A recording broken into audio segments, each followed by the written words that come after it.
Far from the Madding Crowd by Thomas Hardy. Chapter 8. The Malthouse, the Chat, News. Warren's Malthouse was enclosed by an old wall enwrapped with ivy, and though not much of the exterior was visible at this hour, the character and purposes of the building were clearly enough shown by its outline upon the sky. From the walls an overhanging thatched roof sloped up to a point in the centre, upon which rose a small wooden lantern, fitted with louver boards on all the four sides, and from these openings a mist was dimly perceived to be escaping into the night air.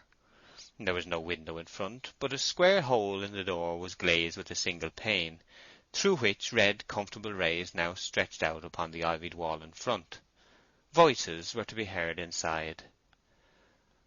Oak's hand skimmed the surface of the door with fingers extended to an Elymas the Sorcerer pattern, till he found a leathern strap, which he pulled.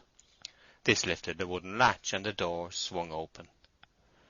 The room inside was lighted only by the ruddy glow from the kiln mouth, which shone over the floor with the streaming horizontality of the setting sun, and threw upwards the shadows of all facial irregularities in those assembled around.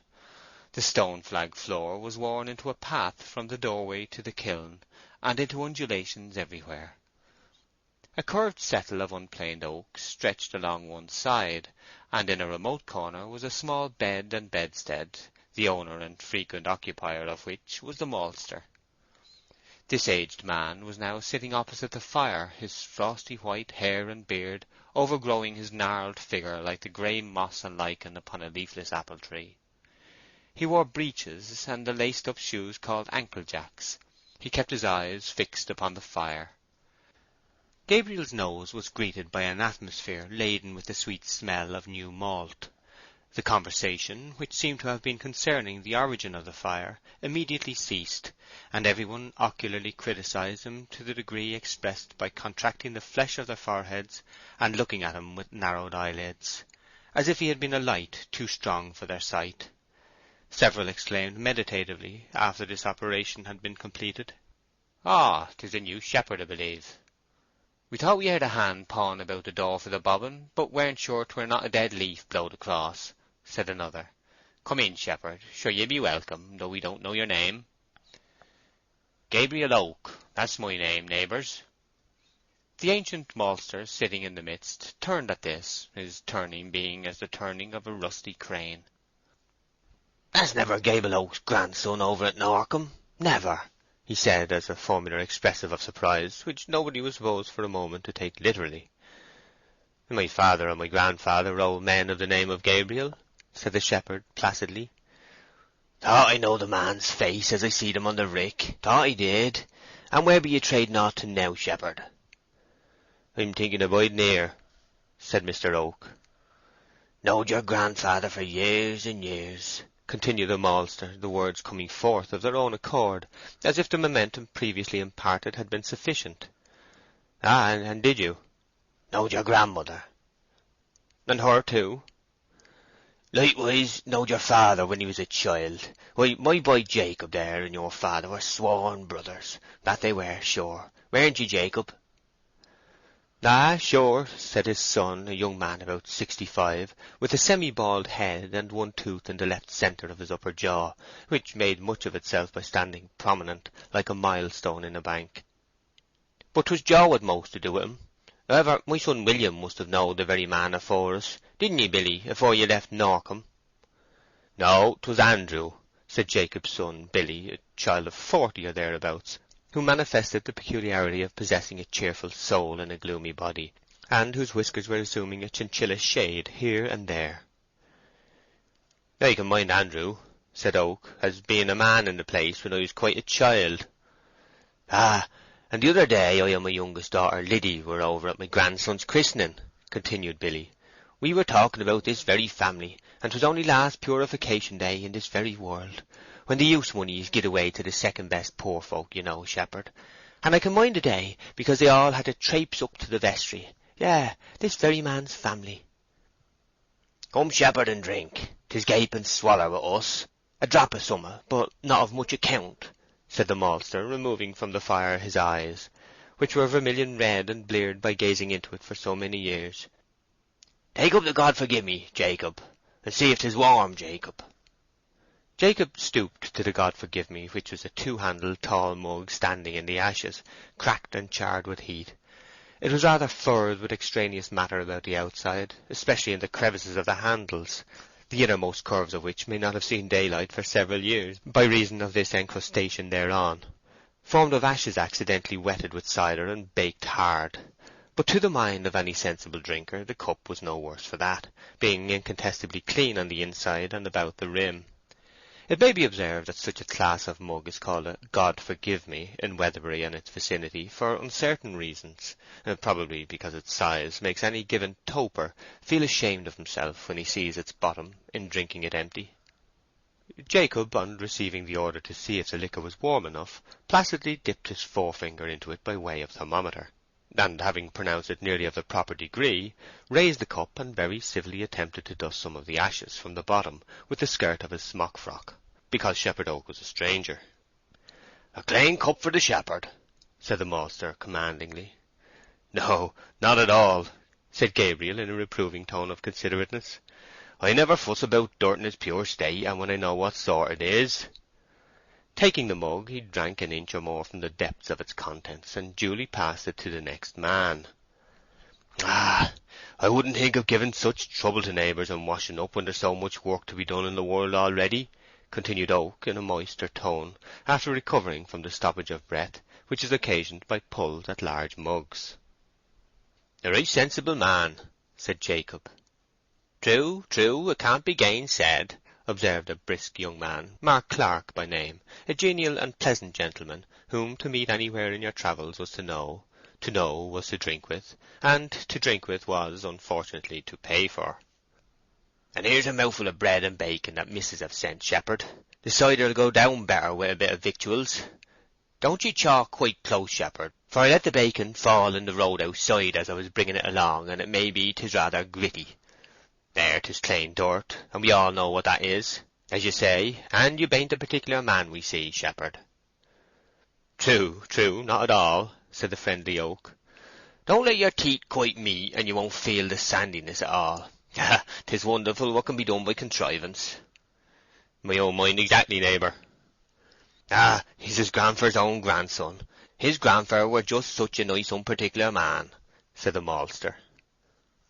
"Drink, Henry Fray, drink," magnanimously said Jan Coggan, a person who held St. Simonian notions of share and share alike where liquor was concerned, as the vessel showed signs of approaching him in its gradual revolution among them.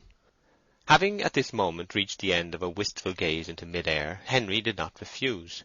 He was a man of more than middle age, with eyebrows high up in his forehead, who laid it down that the law of the world was bad, with a long-suffering look through his listeners at the world alluded to, as it presented itself to his imagination.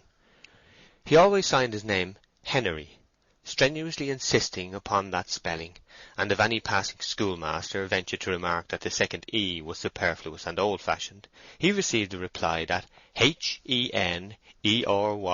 was the name he was christened, and the name he would stick to, in the tone of one to whom orthographical differences were matters which had a great deal to do with personal character. Mr. Jan Coggan, who had passed the cup to Henery, was a crimson man with a spacious countenance and private glimmer in his eye, whose name had appeared on the marriage register of Weatherbury and the neighbouring parishes as best man and chief witness in countless unions of the previous 20 years. He also very frequently filled the post of head godfather in baptisms of the subtly jovial kind. "Come, Mark Clark, come, there's plenty more in the barrel," said Jan. "Ah, that I will. 'Tis my only doctor," replied Mr. Clark, who, 20 years younger than Jan Coggan, revolved in the same orbit. He secreted mirth on all occasions for special discharge at popular parties. "Why, Joseph Poorgrass, ye hadn't had a drop," said Mr. Coggan to a self-conscious man in the background, thrusting the cup towards him. "Such a modest man as he is," said Jacob Smallbury. "Why, you've hardly had strength of eye enough to look in our young missus's face, so I hear, Joseph." All looked at Joseph Poorgrass with pitying reproach. "No, I've hardly looked at her at all," simpered Joseph, reducing his body smaller whilst talking, apparently from a meek sense of undue prominence. "And when I seed her, 'twas nothing but blushes with me." "Poor feller," said Mr. Clark. "'Tis a curious nature for a man," said Jan Coggan. "Yes," continued Joseph Poorgrass, his shyness, which was so painful as a defect, filling him with a mild complacency, now that it was regarded as an interesting study. "'Twere blush, blush, blush with me every minute of the time when she was speaking to me." "I believe you, Joseph Poorgrass, for we all know you to be a very bashful man." "'Tis an awkward gift for a man, poor soul," said the maltster. "And how long have you suffered from it, Joseph?" "Oh, ever since I was a boy. Yes, mother was concerned to her heart about it, yes, but 'twas all naught." "Did you ever go into the world and try to stop it, Joseph Poorgrass?" "I tried all sorts of company. They took me to Greenhill Fair, and into a great gay jerry-go-nimble show, where there were women folk riding around, standing upon horses, with hardly anything on but their smocks, but it didn't cure me a morsel. And then I was put errand man at the woman's skittle alley at the back of the Tailor's Arms in Casterbridge. 'Twas a horrible, sinful situation, and a very curious place for a good man. I had to stand and look bawdy people in the face from morning till night. But 'twas no use, I was just as bad as ever after all. Blushes have been in the family for generations. There, 'tis a happy providence that I be no worse."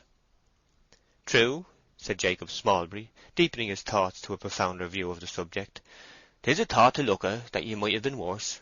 But even as you be, 'tis a very bad affliction for 'ee, Joseph. For you see, shepherd, though 'tis very well for a woman, dang it all, 'tis awkward for a man like him, poor fella." "Yes, 'tis," said Gabriel, recovering from a meditation. "Yes, very awkward for the man." "Ay, and he's very timid too," observed Jan Coggan.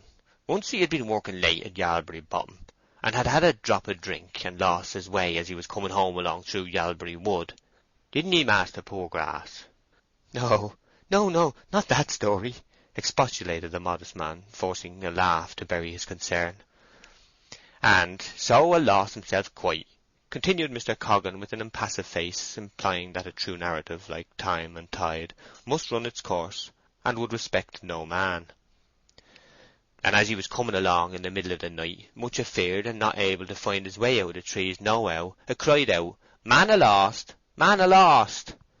A owl in a tree happened to be crying, 'Hoo, hoo, hoo,' as owls do, you know, shepherd." Gabriel nodded. "And Joseph, all in a tremble, said, 'Joseph Poorgrass of Weatherbury, sir.'"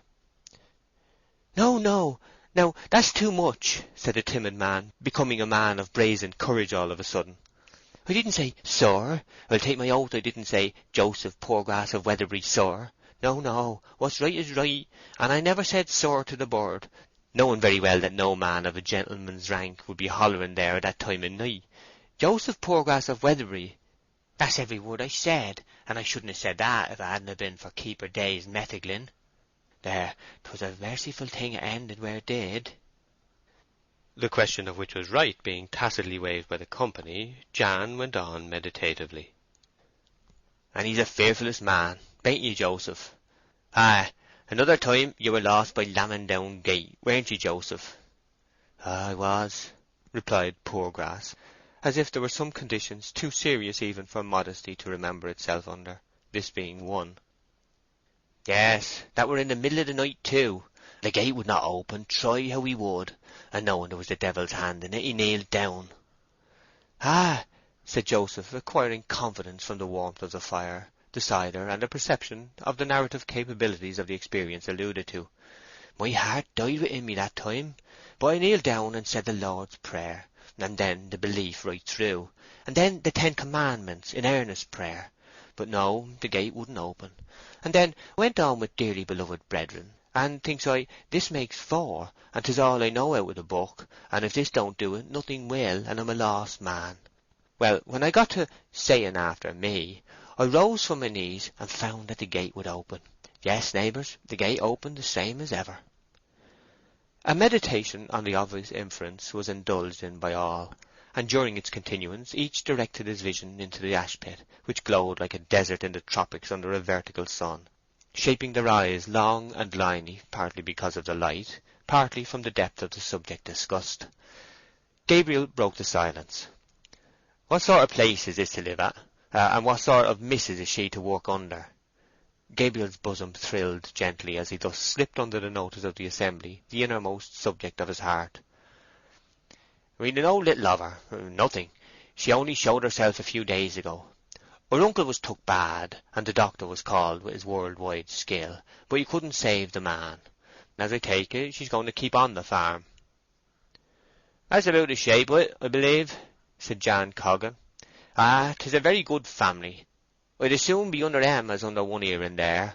Her uncle was a very fair sort of man. Did you know him, shepherd? A bachelor man?" "Not at all." "I used to go to his house a courting my first wife, Charlotte, who was his dairymaid. Well, a very good-hearted man were Farmer Everdene, and I, being a respectable young fellow, was allowed to call and see her, and drink as much ale as I liked, but not to carry away any. Outside of my skin, I mean, of course." "Ah, Jan Coggan, we know your meaning." "And, you see, 'twas beautiful ale, and I wished to value his kindness as much as I could, and not to be so ill-mannered as to drink only a thimbleful, which would have been insulting to the man's generosity." "True, Master Coggan, 'twould so," corroborated Mark Clark. "And so I used to eat a lot of salt fish afore going, and then by the time I got there I were as dry as a lime basket. So thoroughly dry that ale would slip down. Ah, 'twould slip down sweet. Happy times, heavenly times. Such lovely drunks as I used to have at that house. You can mind, Jacob. You used to go with me sometimes." I can," said Jacob. "That one too that we had at the Buck's Head on a White Monday was a pretty tipple."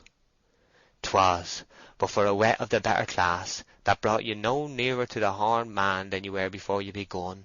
There was none like those in Farmer Everdene's kitchen. Not a single dam allowed. No, not a bare poor one, even at the most cheerful moment when all were blindest, though the good old word of sin thrown in here and there at such times is a great relief to a merry soul." "True," said the maltster. "Nature requires her swearing at regular times, or she's not herself, and unholy exclamations is a necessity of life." "But Charlotte," continued Coggan, "not a word of the sort would Charlotte allow, nor the smallest item of taken in vain. Ah, poor Charlotte! I wonder if she'd had the good fortune to get into heaven when I died. But I never was much in luck's way, and perhaps I went downwards after all, poor soul." "And did any of you know Miss Everdene's father and mother?" inquired the shepherd, who found some difficulty in keeping the conversation in the desired channel. "I knew 'em a little," said Jacob Smallbury, "but they were townsfolk and didn't live here. They've been dead for years. Father, what sort of people were Mrs.'s father and mother?" "Well," said the maltster, "he wasn't much to look at, but she was a lovely woman. He was fond enough of her as a sweetheart." "He used to kiss her scores and long hundreds of times, so 'twas said," observed Coggan. "He was very proud of her, too, when they were married, as I've been told," said the maltster. "Ay," said Coggan, "he admired her so much that he used to light the candle 3 times a night to look at her." "Boundless love!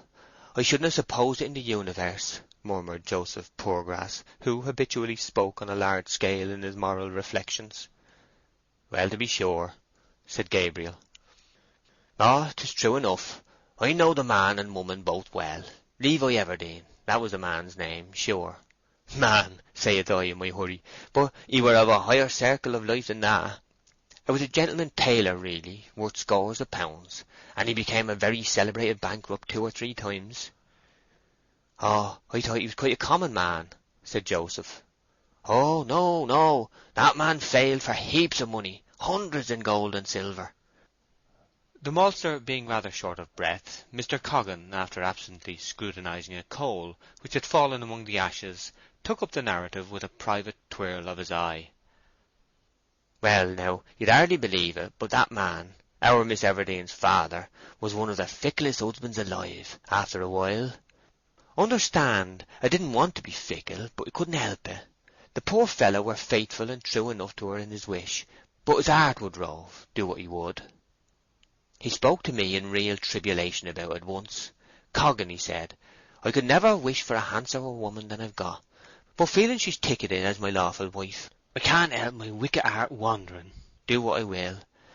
But alas, I believe he cured it by making her take off her wedding ring and calling her by her maiden name, as they sat together after the shop was shut, and so I would get to fancy she was only a sweetheart and not married to him at all.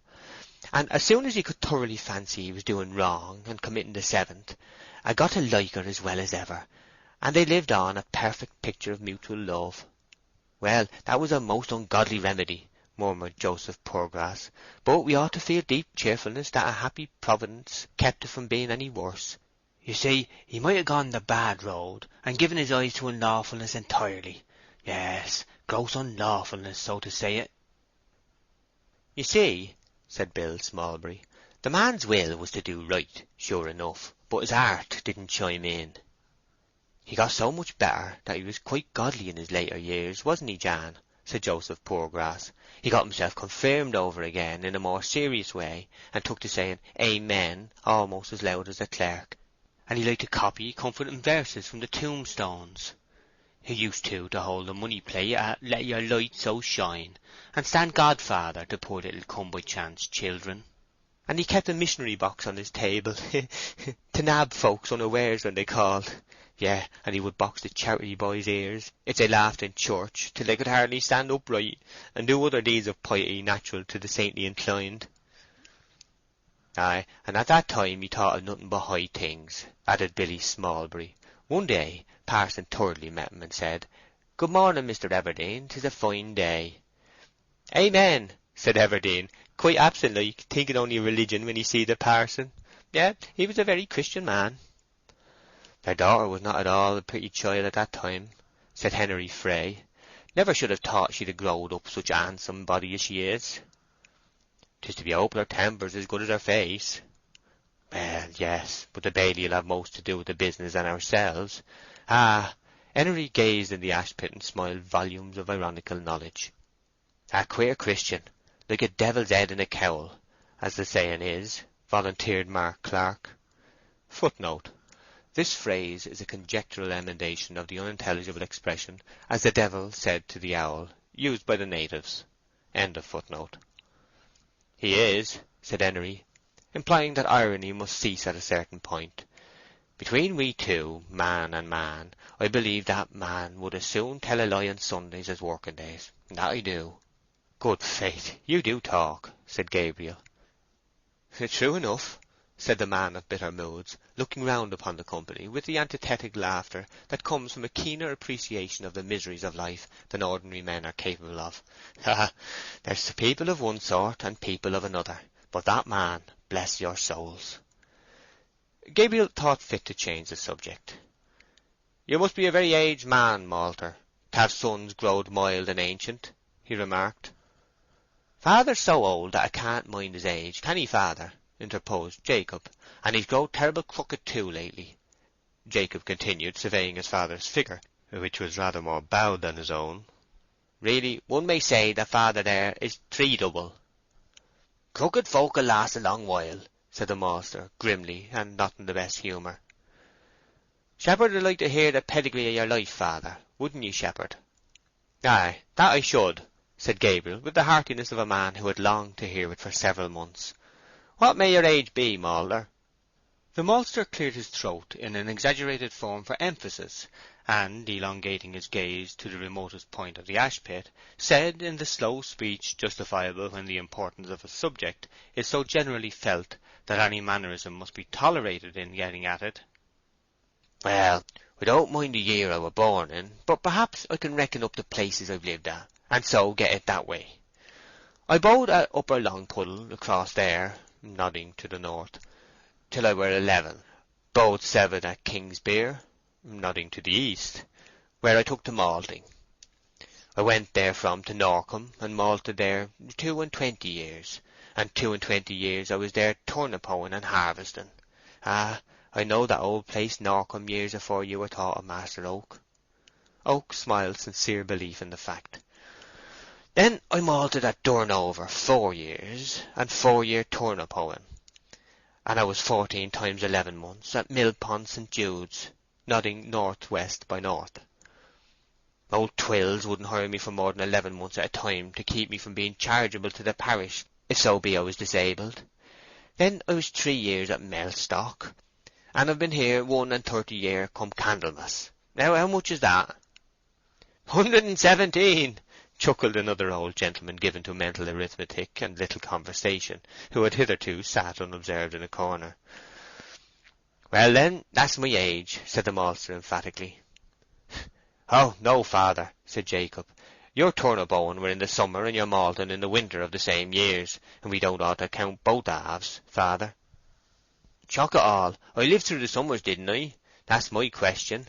I suppose you'll say next I'll be no age at all to speak of."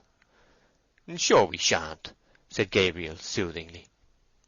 "You be a very old age person, Malter," attested Jan Coggan, also soothingly. "We all know that, and you must have a wonderful talented constitution to be able to live so long. Mustn't he, neighbours?" "True, true, you must, maltster. Wonderful," said the meeting unanimously.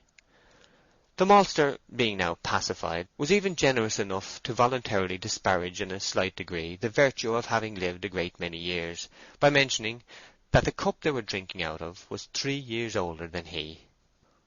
While the cup was being examined, the end of Gabriel Oak's flute became visible over his smock-frock pocket, and Henry Fray exclaimed, "Surely, shepherd, I seed you blowing into a great flute by now at Casterbridge." "You did," said Gabriel, blushing faintly. "I've been in great trouble, neighbours, and was driven to it. I used not to be so poor as I be now." "Never mind, Hart," said Mark Clark. "You should take it careless like, shepherd, and your time will come. But we could thank ye for a tune, if ye bain't too tired." "Neither drum nor trumpet have I heard since Christmas," said Jan Coggan. "Come, raise a tune, Master Oak." "Ah, that I will," said Gabriel, pulling out his flute and putting it together. "A poor tool, neighbours, but such as I can do ye shall have and welcome." Oak then struck up "Jockey to the Fair," and played that sparkling melody 3 times through, accenting the notes in the third round in a most artistic and lively manner by bending his body in small jerks and tapping with his foot to beat time. "He can blow the flute very well, that 'a can," said a young married man, who, having no individuality worth mentioning, was known as Susan Tall's husband. He continued, "I'd as lief as not be able to blow a flute as well as that." "He's a clever man, and 'tis true comfort for us to have such a shepherd," murmured Joseph Poorgrass in a soft cadence. "We ought to feel full of thanksgiving that he's not a player of bawdy songs instead of these merry tunes, for 'twould have been just as easy for God to have made the shepherd a loose, low man, a man of iniquity, so to speak, as what he is. Yes, for our wives' and daughters' sakes we should feel real thanksgiving." "True, true, real thanksgiving," dashed in Mark Clark conclusively, not feeling it to be of any consequence to his opinion that he had only heard about 1 3/4 of what Joseph had said. "Yes," added Joseph, beginning to feel like a man in the Bible, "for evil do thrive so in these times, that ye may be as much deceived in the cleanest shaved and whitest shirtedest man as in the raggedest tramp on the turnpike, if I may term it so." "Ah, I can mind your face now, shepherd," said Henry Fray, criticizing Gabriel with misty eyes as he entered upon his second tune. "Yes, now I see ye blowing into the flute, I know ye to be the same man I see playing at Casterbridge, for your mouth were scrimped up and your eyes a staring out like a strangled man's, just as they be now." "'Tis a pity that playing the flute should make a man look such a scarecrow," observed Mr. Mark Clark, with additional criticism of Gabriel's countenance, the latter person jerking out, with the ghastly grimace required by the instrument, the chorus of Dame Durden. "'Twas Moll and Beth and Doll and Kate and Dorothy Draggletail." "I hope you don't mind that young man's bad manners in naming your features," whispered Joseph to Gabriel. "Not at all," said Mr. Oak.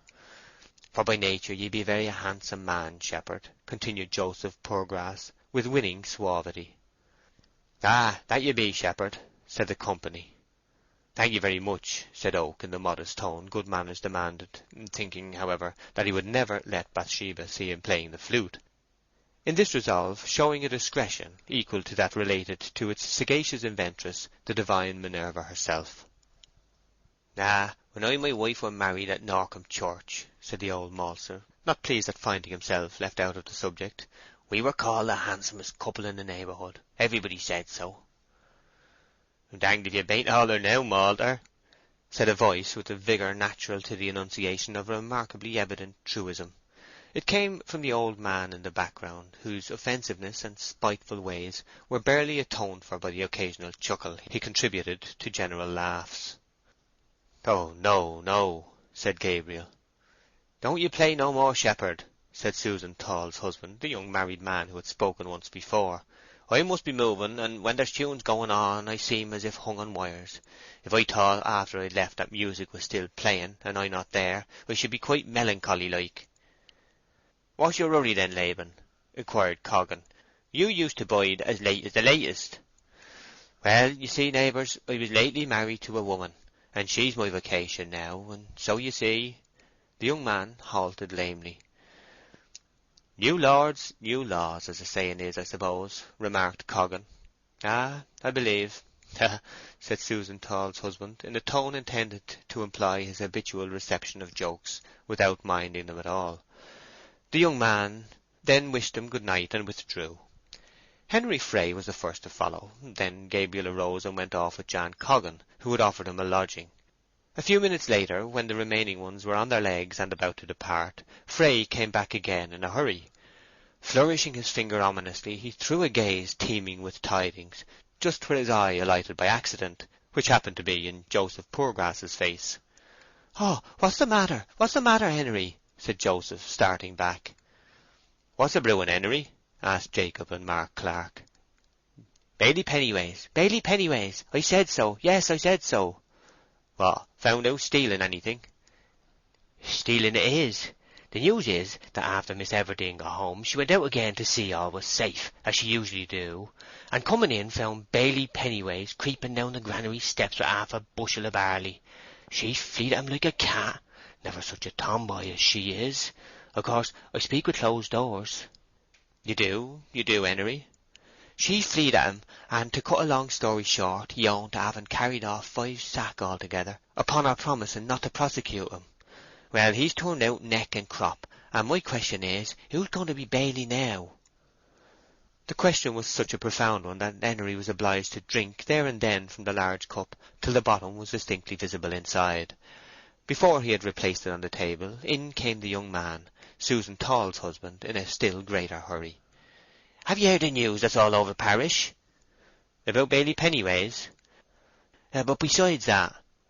"No, not a morsel of it," they replied, looking into the very midst of Laban Tall as if to meet his words half-way down his throat. "What a night of horrors!" murmured Joseph Poorgrass, waving his hand spasmodically. "I've had the news bell ringing in my left ear quite bad enough for a murder, and I've seen a magpie all alone. Fanny Robin, Miss Everdene's youngest servant, can't be found. They've been wanting to lock up the doors these 2 hours, but she isn't come in, and they don't know what to do about going to bed for fear of locking her out. They wouldn't be so concerned if she hadn't been noticed in such low spirits these last few days. And Mary Ann, to think the beginning of a crowner's inquest has happened to the poor girl." "Ah, 'tis burned, 'tis burned," came from Joseph Poorgrass's dry lips. "No, 'tis drowned," said Tall. "Or 'tis her father's razor," suggested Bill Smallbury with a vivid sense of detail. "Well, Miss Everdene wants to speak to one or two of us before we go to bed. What with this trouble about the Bailey, and now about the girl, Missus is almost wild." They all hastened up the lane to the farmhouse, excepting the old maltster, whom neither news, fire, rain, nor thunder could draw from his hole. There, as the other's footsteps died away, he sat down again and continued gazing as usual into the furnace with his red, bleared eyes. From the bedroom window above their heads, Bathsheba's head and shoulders, robed in mystic white, were dimly seen extended into the air. "Are any of my men among you?" she said anxiously. "Yes, ma'am, several," said Susan Tall's husband. "Tomorrow morning I wish 2 or 3 of you to make inquiries in the villages round if they have seen such a person as Fanny Robin. Do it quietly, there's no reason for alarm as yet. She must have left whilst we were all at the fire." "Beg your pardon, but had she any young man courting her in the parish, ma'am?" asked Jacob Smallbury. "I don't know," said Bathsheba. "I never heard any such thing, ma'am," said 2 or 3. "It is hardly likely either," continued Bathsheba, "for any lover of hers might have come to the house if he had been a respectable lad. The most mysterious matter connected with her absence, indeed the only thing which gives me serious alarm, is that she was seen to go out of the house by Mary Ann with only her indoor working gown on, and not even a bonnet."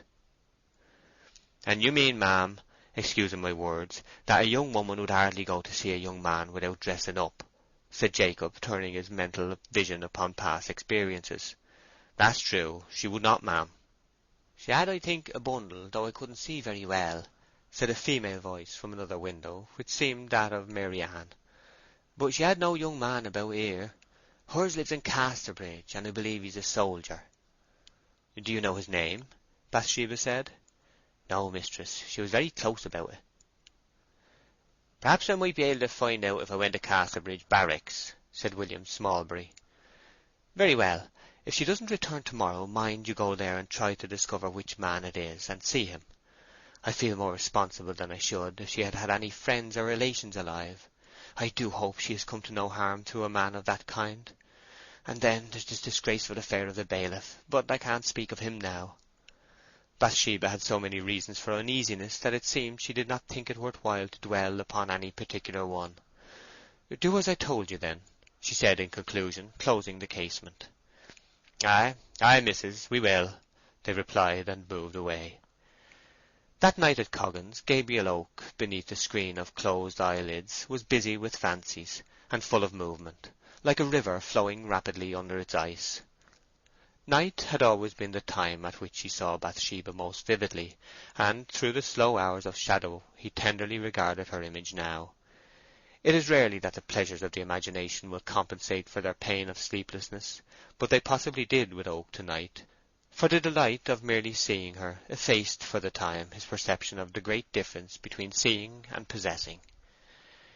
He also thought of plans for fetching his few utensils and books from Norcombe: the young man's best companion, the farrier's sure guide, the veterinary surgeon, Paradise Lost, the Pilgrim's Progress, Robinson Crusoe, Ash's Dictionary, and Wilkingame's Arithmetic, constituted his library. And though a limited series, it was one from which he had acquired more sound information by diligent perusal than many a man of opportunity has done from a furlong of laden shelves. End of chapter 8.